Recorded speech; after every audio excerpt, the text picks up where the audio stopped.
So you've joined me here today at Poolehall. It's currently beautiful weather. I'm massively hoping for a couple today. We're here for 24 hours, so hopefully we'll have enough time to have a few on the bank. As you can probably hear, it's quite noisy. We're right next to the main road here, so it's not the most tranquil of places, if I'm honest. But a little bit about the place. I do believe that it's been freshly opened recently and freshly stocked. They had a bit of an open day to stock the new carp. I believe there's carp up to sort of 25, 26 pounds in here, and I believe catfish up to 40. I imagine they'll be getting going quite soon, as it's the very end of April now. But I'm not here for those really. If I catch one, I catch one, but honestly, I'm here for the carp. Some of the new carp that have been put in are beautiful. And it's quite local to me as well. It's in Bridgnorth, Poolehall. So yeah, it's nice and local. It's about half an hour away from myself, and it looks a lovely venue. There's 5 lakes here. We're currently on Heron, which is to be the more specimen lake. And to be honest, it's a beautiful lake. I think it's just been freshly dug, or at least had a lot of work done to it. So there's not many trees about. It's not very carpy. But I think it's well worth a session, and that is why I'm here today, to try it out and to let you guys know if it's worth coming. I've heard very good things about it, and their Facebook page is a great place to see the sort of fish that come out here. I will put it down in the description below. There's also a cafe on site, which is probably about 400 yards from my swim, not even that. So there's a cafe on site. There is also male and female toilets, which is excellent as well. So yeah, this is just a bit of an update really. As you can see, I'm in my shorts and t-shirt. It's about 18 degrees, and it's not even sort of 12 o'clock yet. It's about 11:30, I think 11 o'clock. I've got both rods out. I'll talk more about the rods, the rigs and the bait in a little while, but for now I'm just going to enjoy the sun, and I'll talk to you maybe when it's a bit quieter, maybe when it's a little bit less hectic on the road out there, and maybe even when we've got a carp or a catfish in the net.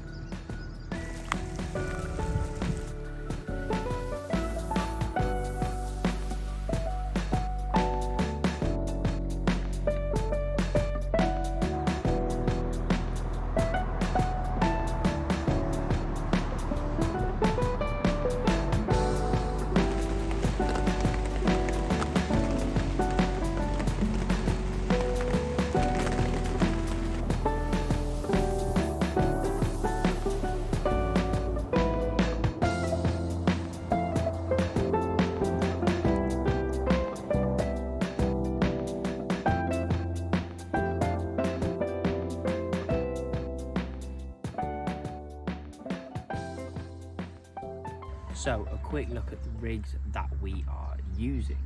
So our setup is nice and simple.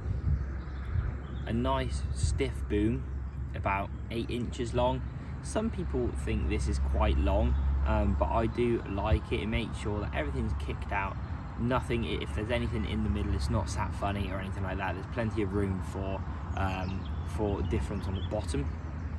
And then it literally goes into a quick release ring, which is tied straight on, and a nice little Ronnie setup that sits perked up like that in the water.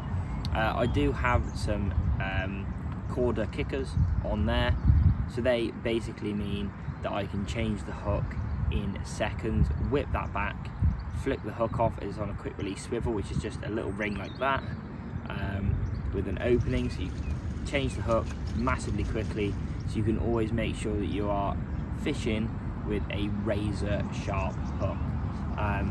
On top of that, as the bait, I will be having a pop-up spar bait Maple D bright yellow pop-up. I do have the tub here. I'll be using one of those as the pop-up to sit it up nicely. There's a good chance that I'll test it in the water and it might be a bit too buoyant, so if that's the case, just approximately here, about an inch away from the hook itself, I'll just put a little bit of tungsten putty just to keep it pinned down after it's settled. But that is the rig that we are fishing with. Nice and simple, really easy to tie yourself, and easy to change the hook, which is nice if you can keep the boom section well kept and presented. You can just change the hook every time you either catch a fish, or if it feels blunt or whatever. There's no worries about keep having to change your rig.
Well, good morning. As you probably guessed, no fish again.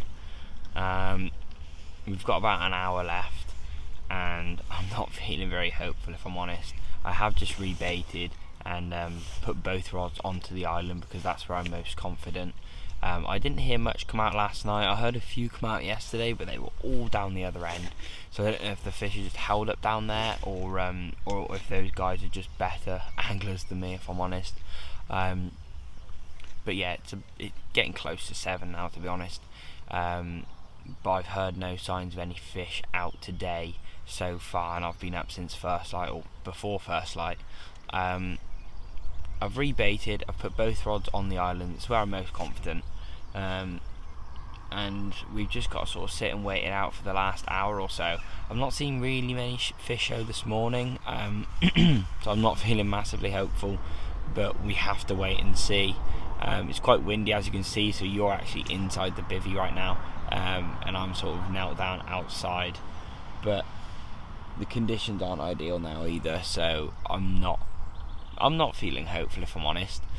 But I suppose it brings me on to the question of, like, the last 3 videos on my channel, which in my last 2 or 3 sessions I've blanked. So my question to you is, what do you do if you're going through a blanking streak? Do you stick to what you know? For me, that would be Ronnie's, pop-ups, and fishing over a small amount of spawn bait. Or do you try new things to see if something new works? I'm just really intrigued as to what you would do if you were in my situation, where you've blanked 3 or 4 times on 3 or 4 different venues. I think it's 3 now, in a row on 3 different venues. How do you get around that? How do you overcome that? Because I do find it really hard. I suppose I get in my own head and maybe try too much different stuff, and I should just keep to what I know. But sometimes it's hard to just sit and keep doing what you're doing if it's not working. So I've kind of got to go back to the drawing board now when I go home. My next session is in a few weeks' time now, so I've got a little bit of time to sort of sit on it and settle and have a think about what I need to do or what I should be doing. But yeah, I'm just intrigued as to what you guys do. Do you go for it? Do you just like do different stuff, or do you stick to what you know and it will come? I mean, the fish are out there. I'm not presented badly. I've got my Ronnie rigs that work. I don't know what it is. I don't know if it's just unfortunate that when I come fishing, like the last 2 or 3 times, people have been catching, but they've been up the other end. But I've seen fish here, but they're just not biting. And same with my previous session at Hawkeye, I saw fish there, they just weren't eating. But they were on other people, so is it just my location? I'm really not too sure.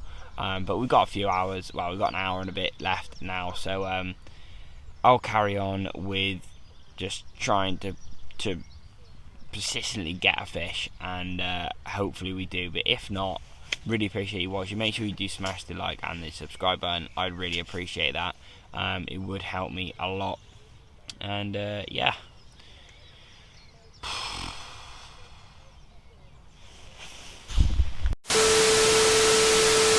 Well, pretty much as I got off the camera,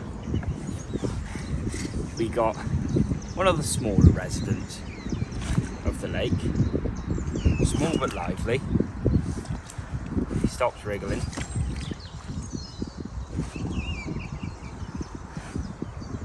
And there it be.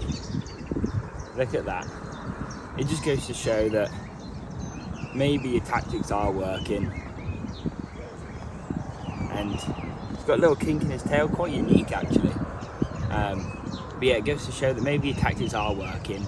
I've put 2 on the island spot, and he's no more than £3, to be honest. But it's just nice to know that your tactics are working. Your rigs work. Fish are fish, carp are carp. Whether some are more clever than others, they are carp, and if they're going to eat it, they'll eat it. And as you can see there, this little blighter most certainly has.